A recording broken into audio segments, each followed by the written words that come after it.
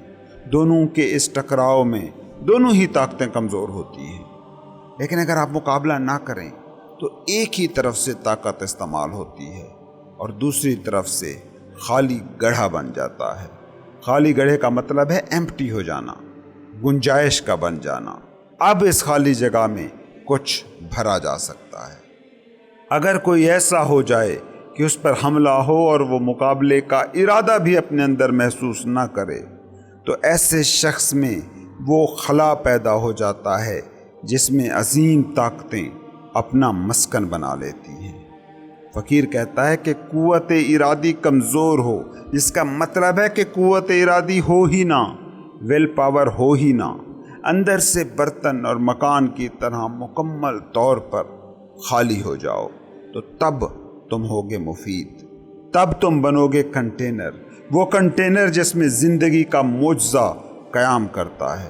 اور میں تمہیں بتاؤں کہ اوپری کہانی کے آخر میں فقیر کی بلی نے باقی بلیوں کو کیا کہا؟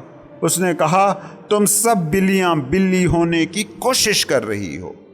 بلی ہونے کی کیا کوئی کوشش کرنا پڑتی ہے؟ تم بلی ہو، تمہاری کوشش ہی تمہیں تکلیف میں ڈال رہی ہے۔ تم حملہ کرنے کی ترکیبیں سوچ رہی ہو۔ اب یہی بات انسانوں پر لاگو کر کے دیکھیں ذرا۔ تم انسان ہو، پیدا ہونے سے مرتے دم تک انسان۔ تمہیں انسان ہونے، کامیاب انسان ہونے کے لیے کسی چیز کی ضرورت نہیں۔ تم خود کافی ہو، تم خود کافی ہو کامیاب انسان بننے کے لیے۔ جوڈو کا جو استاد ہے وہ ہمیشہ اپنے لڑکوں کو پہلی بات جو سکھاتا ہے وہ یہ ہے، کبھی حملہ مت کرنا، صرف حملے کا انتظار کرنا، اور جب حملہ ہو تو ایک ہی بات کا دھیان رکھنا کہ تم اس حملے کو پی جاؤ۔ عام مثال سے اس کو سمجھنے کی کوشش کرو۔ اگر کوئی آپ کو گالی دے اور آپ اس کی گالی کو پی جاؤ تو وہ کمزور ہو جاتا ہے اور آپ طاقتور۔ آپ خود یہ تجربہ کر کے دیکھ لیں۔ یہاں بات گالی کو پی جانے کی ہو رہی ہے، گالی کو دل میں دبا لینے کی نہیں۔ گالی دینے والے کو جواب میں گالی دیں تو وہ پریشان نہیں ہوتا، وہ تو اس وقت پریشان ہوتا ہے جب اس کی گالی کو پی لیا جائے، جواب میں کچھ نہ کہا جائے۔ اب اس کی حقیقی پریشانی شروع ہوتی ہے۔ وہ اور بڑی تلوار لے کر آتا ہے اور بھاری بھرکم گالی لے کر آتا ہے، اس کا بھی جواب نہ دیں تو پاگل ہونے والا ہو جاتا ہے۔ بے لڑے فتح، بے کوشش کامیابی۔ تم یہ سوچ ہی نہیں سکتے کیونکہ تم نے جانا ہی یہ ہے کہ کوشش کے بنا کامیابی کہاں، بنا جنگ فتح کا ڈھنڈورا کیسا۔ صوفی مگر ہمیشہ ہی الٹی بات کرتا ہے۔ وہ کہتا ہے کہ ہڈیاں تو ہوں مضبوط، کوشش و صفر۔ کیوں وہ یہ بات کر رہا ہے؟ مثال کے طور پر میں آپ پر حملہ کروں تو ہڈیاں اتنی مضبوط ہوں کہ حملے کو پی سکیں۔ ہڈیوں کی مضبوطی سے مراد یہ ہے کہ وہ کنٹینر مضبوط ہو جس میں زندگی کا معجزہ قیام کرتا ہے، لیکن اندر کوئی مزاحمت کرنے والا غرور، تکبر، گھمنڈ، انا نہیں ہونی چاہیے کہ لڑ پڑے۔ اور میں تمہیں بتا دوں کہ لڑنے کے لیے اتنے مضبوط بدن کی ضرورت بھی نہیں ہوتی جتنی حملے کو پی جانے کے لیے مضبوط جسم کی ضرورت ہوتی ہے۔ لڑ کمزور جسم والا بھی سکتا ہے، بلکہ اکثر تو یوں ہوتا ہے کہ کمزور جسم اور پاگل دماغ والا بندہ ہی لڑنے میں زیادہ تیز ہوتا ہے۔ اس لیے یہ بات سمجھو، کمزور بدن لڑنے میں کوئی رکاوٹ نہیں ہے، بلکہ سچائی اس سے الٹ ہے۔ کمزور بدن والا لڑنے کو بہت بے چین رہتا ہے۔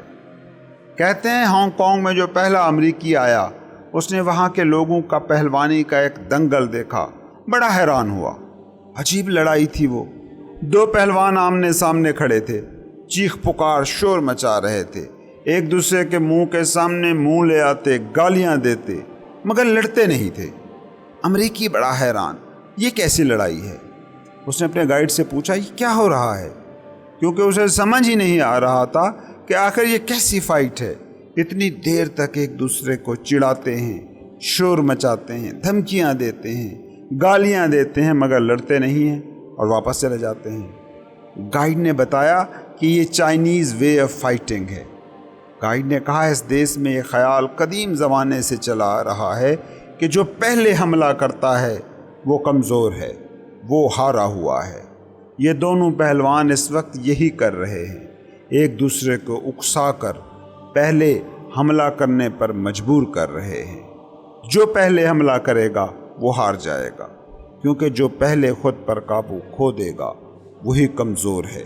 اور یہ جو بھیڑ جمع ہے وہ یہی دیکھنے آئی ہے کہ کون پہلے حملہ کرتا ہے اور کمزور قرار دیا جاتا ہے۔ یہاں لڑائی کا فیصلہ ایسے ہی ہوتا ہے کہ جیسے ہی کوئی حملہ کر دے گا گھنٹی بج جائے گی اور حملہ کرنے والا ہار جائے گا۔ یاد رکھو، کمزور ہمیشہ پہلے حملہ کرتا ہے۔ یہ صوفیوں کی تعلیم ہے۔ لیکن تم اگر میکیاویلی کے فلسفے کے ماننے والے ہو تو پھر بات بالکل الٹ ہوگی، کیونکہ میکیاویلی کہتا ہے بہترین دفاع پہلے حملہ کرنے میں ہے۔ اگر ملک بچانا چاہتے ہو تو پہلے ہی حملہ کر دو۔ یہ ماڈرن ورلڈ میکیاویلی کی بات سمجھتی ہے، صوفی انہیں سمجھ نہیں آتا۔ میں تمہیں ایک بات بتاؤں کہ میکیاویلی کو میں غلط نہیں کہہ رہا، بلکہ میں تو کہتا ہوں کہ میکیاویلی ٹھیک کہہ رہا ہے۔ پہلے حملہ کر دو، بچ جاؤ گے۔ اس حساب سے اگر کمزور پہلے حملہ کر دے تو وہ جیت جائے گا۔ میکیاویلی ٹھیک کہہ رہا ہے، بالکل ٹھیک، کیونکہ میکیاویلی کے اصول، اس کا فلسفہ، اس کی تعلیم ہے ہی کمزوروں کے لیے۔ تصوف تو طاقتوروں کا فلسفہ ہے، کمزوروں کا نہیں، اور طاقتور کو کسی سے ایسا خطرہ نہیں ہوتا کہ وہ پہلے حملہ کرتا پھرے۔ دفاع، حفاظت کی ضرورت کمزور کو ہی ہوتی ہے۔ مرد کامل کا تصور تم لوگ بہت سنتے ہو۔ میں تمہیں بتاؤں کہ مرد کامل، پرفیکٹ مین، سپر ہیومن، اوبرمنش کون ہے؟ وہ جو سرنڈر کے فن کا آشنا ہو گیا، وہ ہے مرد مومن، وہ ہے مرد کامل، وہ ہے اوبرمنش۔